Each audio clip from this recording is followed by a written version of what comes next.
পুত্র দাও, আয়ুষ্মান ভব, দীর্ঘজীবী হও। বিদ্রোহীষণ, বিদ্রোহীষণ, আজ লঙ্কার কোন বিজয় কেন্দ্রে আছে আমাদের সঙ্গে যুদ্ধ করতে? প্রভু, প্রভু, গুপ্তচর মুখে সংবাদ পেলাম প্রভু, আজকে লঙ্কার বীর আমাদের সঙ্গে যুদ্ধ করতে আসবে। সে হচ্ছে লঙ্কার এক অতর্কিত বীর, লঙ্কার এক স্তম্ভ। একটি বিদ্রোহীষণ, লঙ্কার অনেক বড় বড় বীর হারাতে হয়েছে, হতো নিহত, পরাজিত, এখনো লঙ্কার স্তম্ভ বেঁচে আছে। হে প্রভু, এখনো লঙ্কার স্তম্ভ বেঁচে আছে প্রভু। এক যুদ্ধে দেবরাজ ইন্দ্রকে যুদ্ধে পরাজিত করে তাকে বন্দী করে লঙ্কার রাজপ্রাসাদে নিয়ে এসেছিল প্রভু। সেই তখন থেকে সে ইন্দ্রজিৎ নামে খ্যাত। কিন্তু বিদ্রোহীষণ, আজের যুদ্ধেই হবে তার শেষ যুদ্ধ।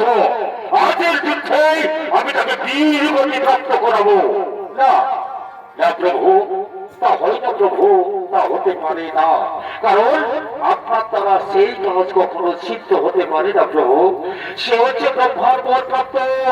যে পুরুষ 14 বছর আহার নিদ্রা ত্যাগ করে থাকবে, যে পুরুষ 14 বছর ভাগ্যাত্যাগী হবে, সেই পুরুষের হস্তে ছাড়া অন্য কোন পুরুষের হস্তে সে হবে না আহত, নিহত ও পরাজিত।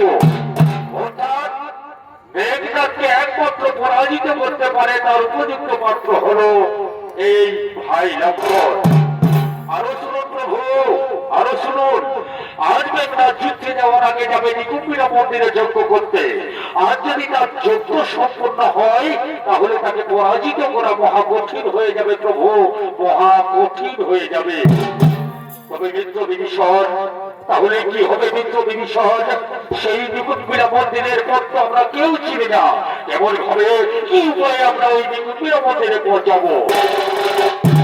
প্রভু, তার জন্য আপনি কোনো চিন্তা করবেন না প্রভু, তার জন্য আপনি কোনো চিন্তা করবেন না। ওই নিকুম্বিরা মন্দিরের পথ আমি চিনি প্রভু, এবং খুব কম সময়ের মধ্যে আমি ভাই লক্ষ্মণকে ওই নিকুম্বিরা মন্দিরে নিয়ে যাব। আপনি শুধু ভাই লক্ষ্মণকে আমার সঙ্গে যুদ্ধে যাওয়ার অনুমতি দিন।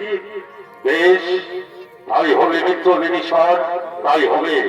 ভাই লক্ষ্মণ, যাও ভাই, তুমি বিদ্রোহীষণ, হনুমান, যজ্ঞবান আর মানব সেনা নিয়ে সেই নিকুম্বিরা মন্দিরে যাও, ওই দুরাচার মেঘনাথকে করিতে বল। তাই হবে দাদা, তাই হবে। তুমি আমায় আশীর্বাদ করো দাদা, তুমি আমায় আশীর্বাদ করো, যেন আমি ওই মেঘনাথের জন্য জয়ী হয়ে অক্ষত থেকে আবার তোমার শিবিরে ফিরে আসতে পারি।